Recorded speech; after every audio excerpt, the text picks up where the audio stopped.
Halo teman-teman semuanya, walaupun akhir-akhir ini saya agak begitu sibuk mengenai pekerjaan saya sebagai arsitektur, tetapi saya orang yang sangat mencintai dunia politik. Jadi setiap pergerakan politik, apa yang terjadi di luar sana, saya ingin mengetahuinya dan saya ingin melihatnya dan menontonnya.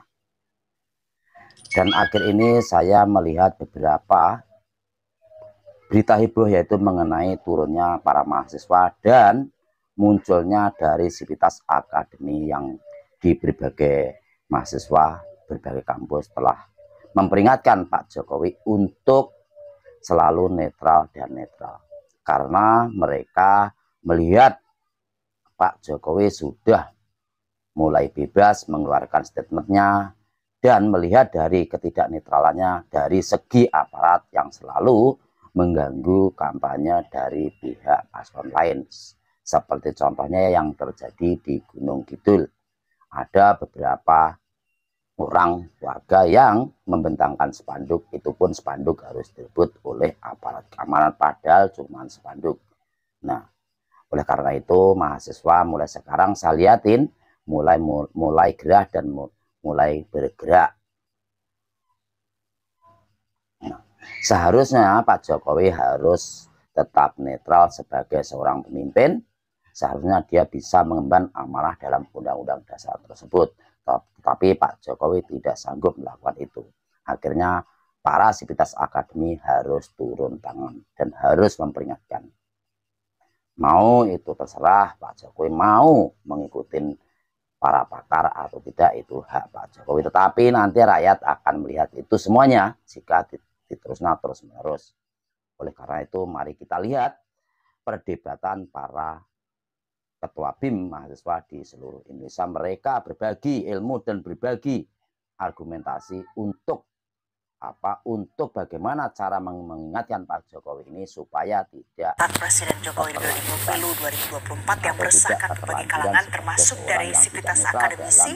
Kita sudah bergabung bersama Ketua BEM dari Universitas Gadjah Mada, ada Gilbran Muhammad Nur. Ya, lalu ada dari Ketua BEM Universitas Diponegoro, Farid Darmawan, serta Ketua BEM Universitas Pajajaran, Muhammad Haikal Febriansyah. Kita sapa dulu ya teman-teman, selamat pagi. Gilbran, Farid, Haikal, apa kabar? Salam sehat. Selamat pagi Mas. Sehat dan semangat. Semoga teman-teman sehat ya, karena tentu saja mahasiswa akan mengawal perjalanan demokrasi di negeri ini. Saya ingin ke Gilbran terlebih dahulu. Gilbran, tadi kita sudah dengarkan dan saksikan guru besar, dosen dari kampus telah menyatakan sikap dengan tegas serta membuat petisi untuk Presiden Jokowi. Bahkan tadi Pak Kunchoro juga menyatakan ada kemungkinan jika tetap dilanjutkan ada menyebut kata chaos. Lalu bagaimana pergerakan dari mahasiswa sendiri, Gilbran? Karpet merah seperti dan sebenarnya petisi bulan sumber yang lewat sekolah, lewat kampus. kemarin diciptakan oleh sivitas akademika yang mencakup guru besar, kemudian dari teman-teman mahasiswa BEM dan alumni serta tenaga pendidik lainnya, itu adalah wujud keresahan UGM ini. Dan dari BEM UGM sudah menginisiasi sejak bulan Desember kemarin tanggal 8 ketika kita membuat diskusi terkait dengan demokrasi dan runtuhnya konstitusi. Dan di aksi tersebut kita menobatkan Pak Jokowi sebagai alumnus paling memalukan. Nah, agenda dan di diskusi tersebut kita juga membuat maklumat belah sumur, sehingga dari UGM sendiri sudah mengeluarkan dua output. Yang pertama dari BEM berupa maklumat belah sumur, dan dari Sivitas Akademika UGM merilis petisi belah sumur. Nah, tentu akan ada follow up lebih lanjut, Mas dan Mbak sekalian. Follow up-nya akan tentu lebih masif, dan karena ini wujud rasa sayang kami ya terhadap kakak kami Pak Joko Widodo, maupun bagaimanapun juga beliau adalah warga besar Universitas Gadjah Mada, dan ya tentu kita punya tanggung jawab moral untuk menyentil dan mengingatkan Pak Joko Widodo agar kembali ke jalan yang benar dalam konteks demokrasi. Kurang lebih seperti itu. Oke. Mas Farid, saya mau ke Anda Mas Farid. Apa respon dari mahasiswa di Universitas Diponegoro terkait dengan hal ini, Mas Farid? Oke, baik Kak. Terima kasih. Tentunya mahasiswa di Universitas Diponegoro sendiri merasa resah dari awal putusan MK yang kemudian tidak berpihak atau hanya berpihak kepada salah satu paslon. Nah, ini tentunya merespon bagaimana mahasiswa bisa melihat adanya ketidakadilan, adanya keserampangan dalam perjalanan demokrasi itu sendiri. Jangan sampai gara-gara seorang anak harus merusak merespon hal tersebut dengan berbagai kajian, dengan berbagai infografis yang baru kemarin kami riliskan terkait bagaimana presiden itu memihak dan semacamnya. Nah, itu mungkin yang bisa kami hadirkan, karena sejauh ini meskipun kami masih dalam masa transisi ya BEM Undip itu sendiri, tentu kami juga ingin hadir untuk bisa menjawab kebutuhan dari masyarakat dan mencerdaskan dari masyarakat itu sendiri. Itu mungkin, Mbak.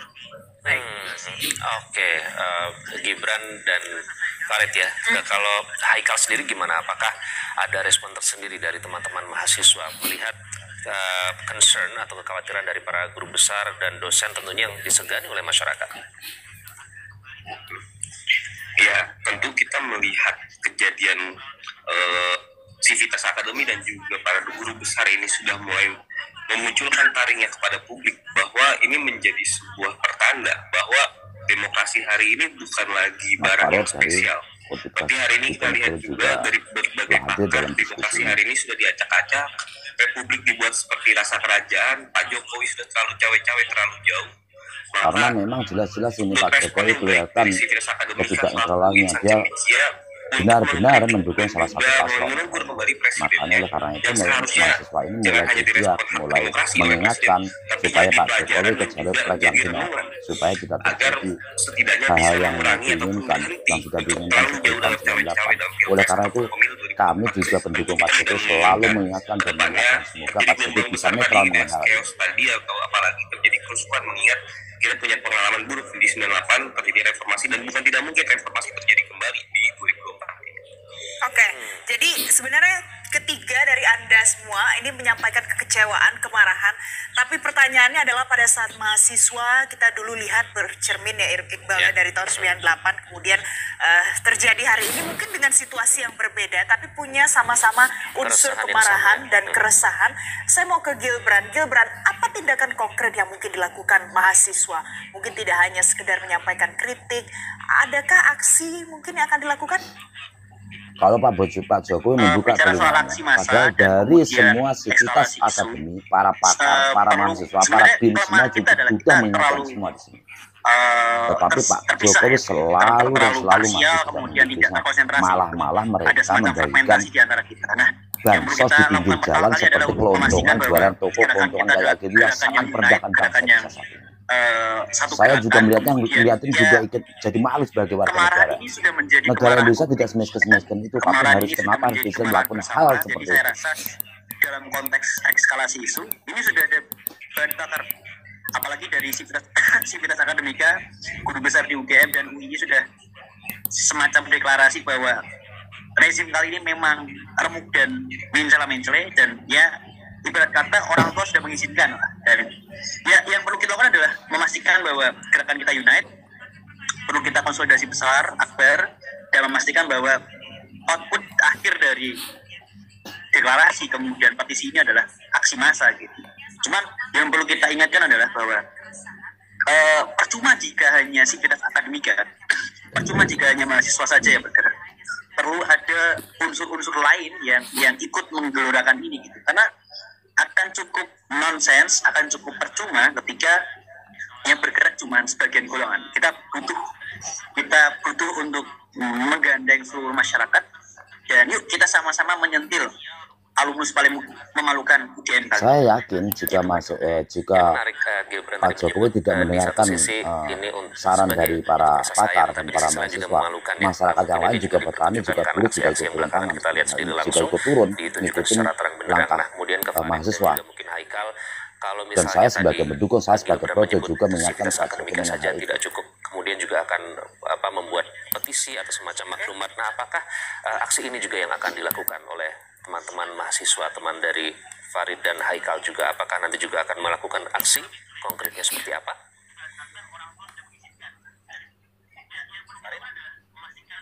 Oke, izin masuk. Tentu Mas Mbak, hari ini gerakan hari ini nggak boleh terpecah belah dan juga nggak boleh parsial. Tentu untuk menggalang kekuatan yang besar perlu konsolidasi yang rapat. Hari ini kami tentu tidak bisa instan. Kami sedang mencoba menyambung dan merajut gerakan-gerakan sipil yang ada di berbagai daerah dan berbagai elemen tidak hanya terkonsentrasi pada mahasiswa. Tentu untuk menanggapi hal yang besar dan krusial ini perlu dukungan dari mulai buruh, petani, dan elemen-elemen masyarakat lainnya, dan tidak sentralistik pada mahasiswa saja.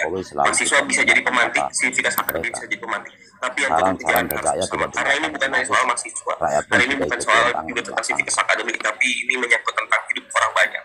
Dan demi demokrasi sedang kita kami menjaga lakukan, kami demokrasi, sedang kita menggarap semangat juga sekali. gerakan-gerakan memantik demokrasi, kepedulian demokrasi di berbagai daerah, dan harapannya ini segera bisa dimasifkan dan bisa kita tumpahkan bersama ketika simpul-simpulnya sudah tersambungkan.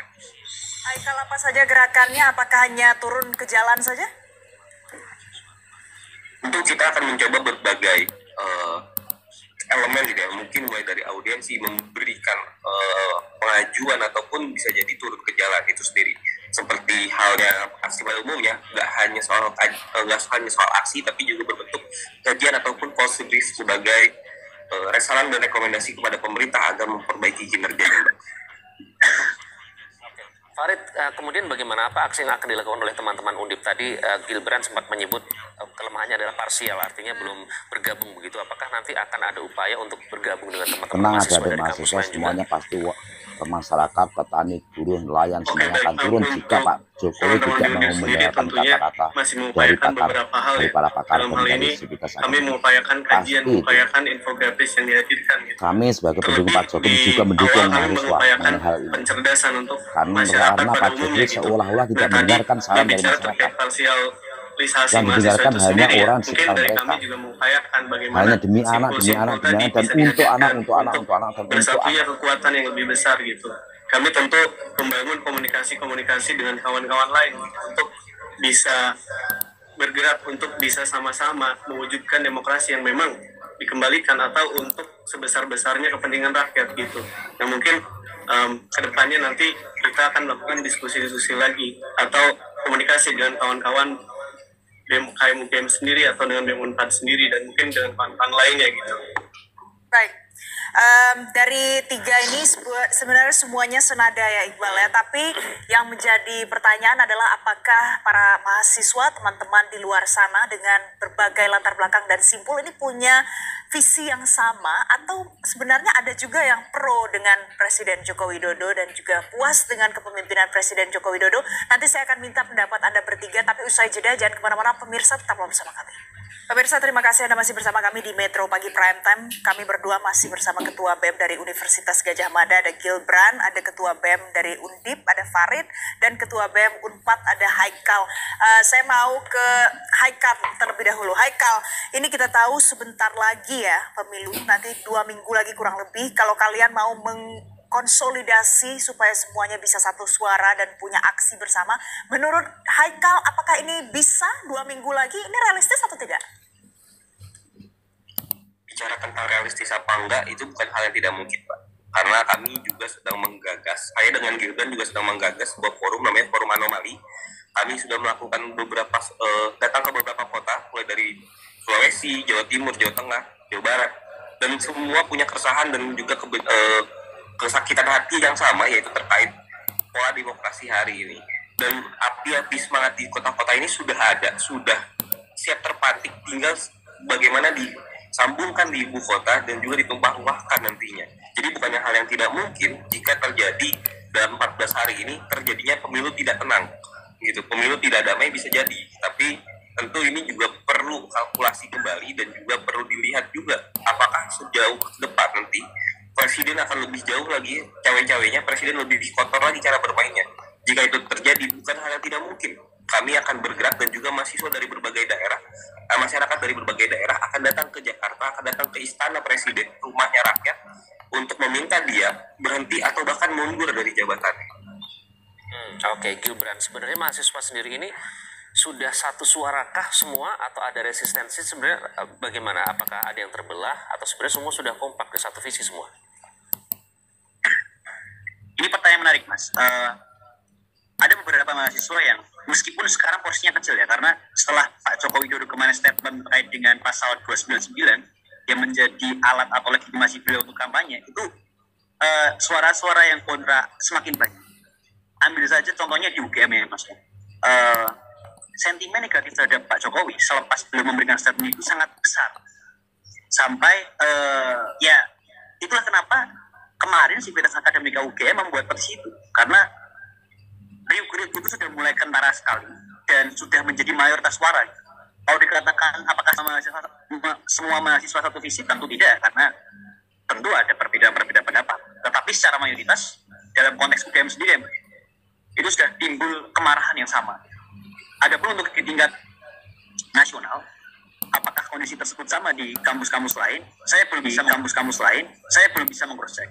Saya belum bisa cek ombak ya Mbak terkait dengan itu. Namun saya yakin kok Mbak, mahasiswa di Indonesia itu tidak sebodoh itulah.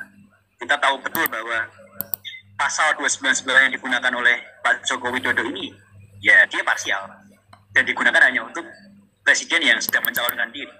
Dan ya, tadi di pasal 17 UU nomor 30 tahun 2014 dikatakan bahwa dalam undang-undang administrasi pemerintahan bahwa tidak boleh ada penyelenggara negara yang dia terbenturkan dengan kepentingan politik dan kewenangan yang dia punya. Sudah jelas. Jadi kalau ada pihak yang mengatakan bahwa Pak Joko Widodo melakukan kampanye itu adalah hak politik, ya perlu dicek ulang gitu ya. Perlu lebih dalam untuk mendalami terkait dengan peraturan yang ada. Jadi saya rasa soal visi tentu ada diversitas, namun kami yakin bahwa suara kemarahannya adalah suara yang mayoritas. Baik, saya mau ke Farid. Tadi Gilbran sudah menyampaikan kalau itu adalah bagaimana di antara kalangan mahasiswa saja. Anda tadi menyebutkan juga mengajak simpul-simpul masyarakat yang lainnya. Tapi jangan lupa kalau Presiden Joko Widodo punya approval rating yang tinggi, lebih dari 80%, dan survei-survei juga untuk paslon nomor 02, karena adalah anaknya Presiden Joko Widodo, angkanya sudah mencapai lebih dari 46%. Anda yakin semuanya punya visi yang sama dengan para mahasiswa?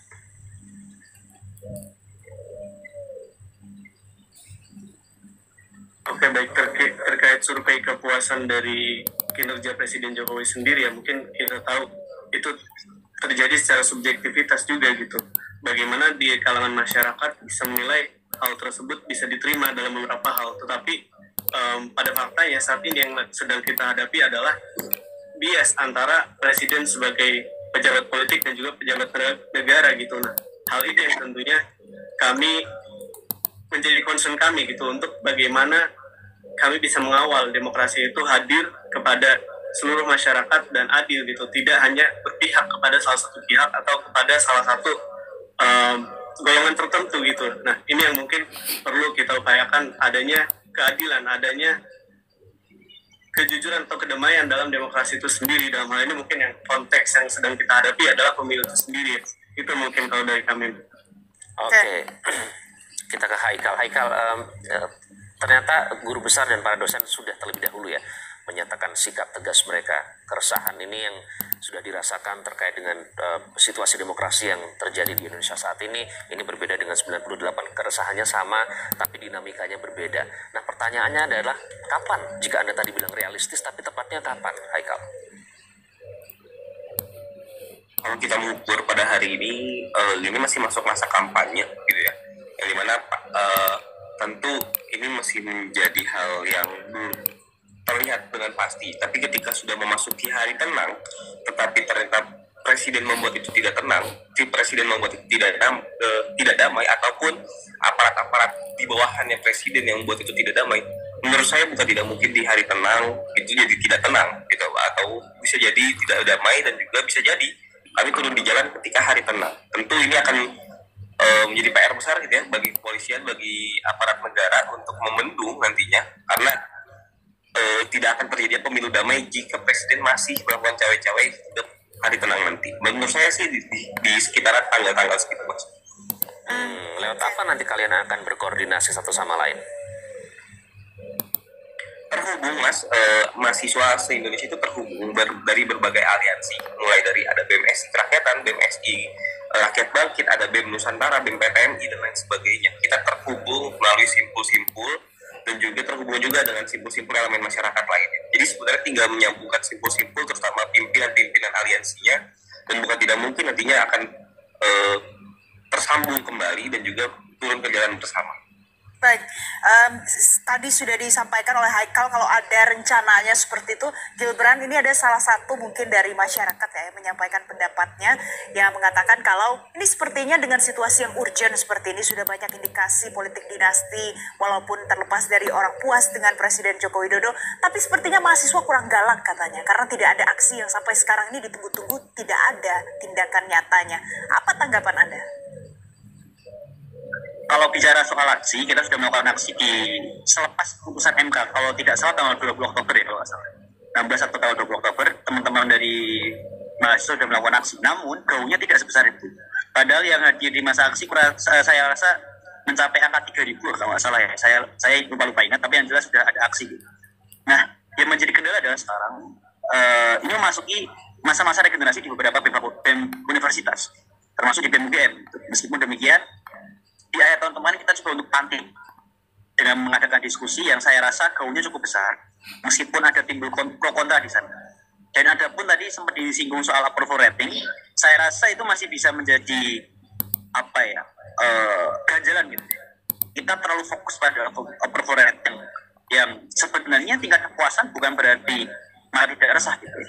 Apalagi kalau kita melihat tindak tanduk Pak Jokowi akhir-akhir ini, kayaknya kita perlu membuat sebuah nomenklatur baru, yaitu adalah moral rate. Kita mau tahu nih, kira-kira Pak Joko Widodo dengan segala tingkah tanduknya, apalagi ketika beliau merespon kritikan kami dari BEM UGM, menyampaikan bahwa BEM harus punya adab dan etika ketimuran. Sekarang siapa yang tidak punya etika ketimuran sekarang? Jadi saya rasa itu dasar atau alat perekat antara mahasiswa dengan masyarakat bahwa perlu penyadaran yang lebih masif dan terekspansif bahwa ya kita jangan terlalu terlena dengan approval rating beliau yang tinggi gitu. Kita perlu lihat juga moral rating beliau seberapa. Gitu. Moral rating juga harus diperhatikan. Pertanyaan yang sama untuk Gilbran dan Farid. Tadi Haikal sudah menyatakan kemungkinan akan dilakukan pada hari tenang. Apakah UGM dan Undip juga akan melakukan atau setuju dengan itu? Kalau bicara soal eskalasi massa, tentu kita akan segera mengkonsolidasikan segercep mungkin, secepat mungkin. Adapun untuk beliau tanggal ya kita, kalau tadi Mas Haikal menyampaikan di masa-masa tenang, bisa jadi. Cuman kalau dari saya, bisa lebih cepat dari itu. Misal dari konsolidasi yang kita buat, bisa lebih solid dan bisa lebih cepat. Apalagi sekarang sudah tuntas masa regenerasi. Dan ya, kalau boleh sekedar memberikan informasi, sekarang saya sudah demisioner dari jabatan Ketua BEM UGM dan sudah ada Ketua BEM baru. Jadi saya rasa mesin-mesinnya sudah mulai baru dan siap untuk mendebrak kembali. Oke, Farid, kalau menurut Farid, kapan ini rencananya akan dilakukan ya, Iqbal ya? Karena tadi kalau saya kutip lagi dari Gilbran, sebelumnya sudah ada aksi di gedung MK ya tadi, ada sekitar 3.000, tapi gaungnya tidak seberapa. Mengapa gaung itu hanya sekecil itu kemudian? Oke, baik. Mungkin untuk gaungnya sekecil itu ya, karena di sini kita melihat ya tidak semua media nasional atau media massa itu menyampaikan atau meliput terkait aksi-aksi mahasiswa secara keseluruhan gitu. Nah, pun juga di sini tidak bisa semua mahasiswa dan semua kampus terlibat dalam setiap aksi gitu. Terlebih lagi kita perlu melihat konsolidasi gerakan di regional pun juga di kampus itu sendiri. Bagaimana kita dapat menjawab atau menjadi keterwakilan dari mahasiswa itu sendiri. Nah, terkait bagaimana dan kapan akan aksi dan semacamnya, tentu kita perlukan konsolidasi gerakan untuk lebih masif tentunya. Nah, tadi dengan menyambungkan simpul-simpul yang memang sudah ada sebelumnya.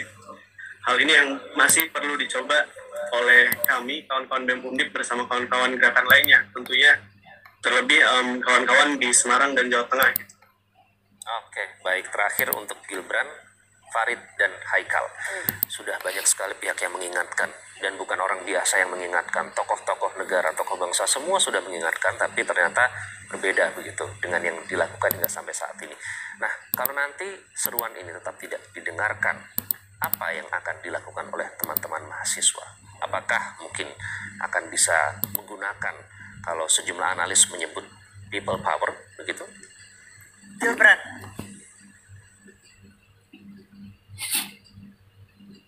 Silakan Gilbran.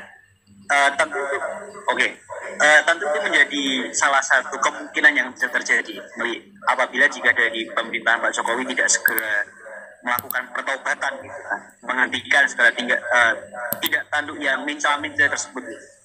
Dan ya sekali lagi gitu, so, apabila kita terlalu berfokus pada gerakan yang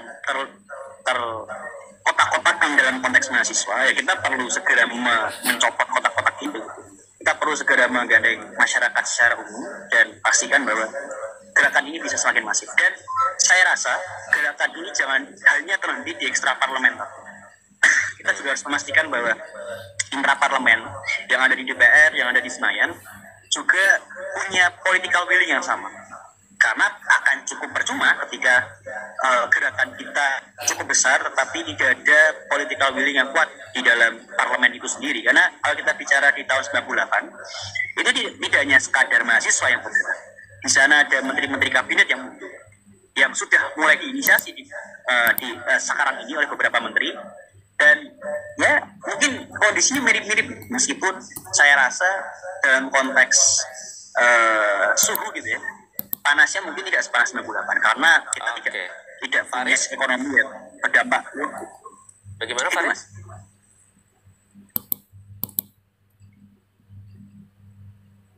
Ya, Farid, pertanyaan yang sama. Oke, baik.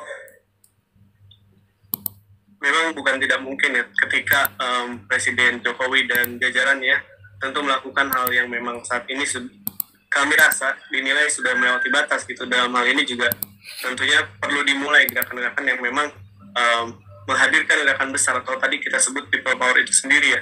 Nah tentunya tadi sepakat dengan Mas Gibran sendiri bahwasannya perlu adanya gerakan dari intraparlementer itu sendiri bahwasannya agar supaya ya memang yang dihadirkan, gerakan yang dihadirkan itu betul-betul mewakili keterbutuhan masyarakat gitu, bukan hanya golongan-golongan tertentu yang merasa dirugikan gitu. Karena sejauh ini hak demokrasi, hak untuk kita saling mendapatkan keadilan dan kedamaian tentunya dalam pemilu itu juga ya bukan hanya mahasiswa yang memang membutuhkan, tapi kawan-kawan yang mungkin ada di parlemen sana gitu, pun juga masyarakat-masyarakat atau elemen-elemen lain gitu. Oke, terakhir Mas Haikal, apa yang Anda lakukan kalau protes Anda tidak didengar? Ya, apa yang terjadi jika tidak didengar, tentu ini akan menjadi sebuah contoh yang sangat buruk dan sangat memalukan ke depannya. Bukan tidak mungkin people power terjadi, apalagi jika permasalahan bangsa ini bukan lagi hanya soal demokrasi, tapi juga menyentuh soal-soal ekonomi dan juga hal-hal primer kebutuhan masyarakat. Ketika kita lihat 98 juga ada hal-hal primer yang menyentuh permasalahan masyarakat. Bukan tidak mungkin 2024 ini juga terjadi chaos yang besar. Dan ketika itu tidak ditanggapi dengan serius oleh pemerintah, bukan tidak mungkin terjadi api-api amarah bukan hanya di ibu kota, tapi di seluruh kota-kota di Indonesia, seluruh daerah-daerah Indonesia. Dan bisa jadi pemakzulan ataupun penurunan presiden bukan hal yang tidak mungkin terjadi hingga akhir masa jabatan beliau. Baik, terima kasih Gilbran, Farid, dan Haikal. Tentu saja kita berharap semoga teman-teman terus konsisten dalam mengawal jalannya demokrasi di negeri ini.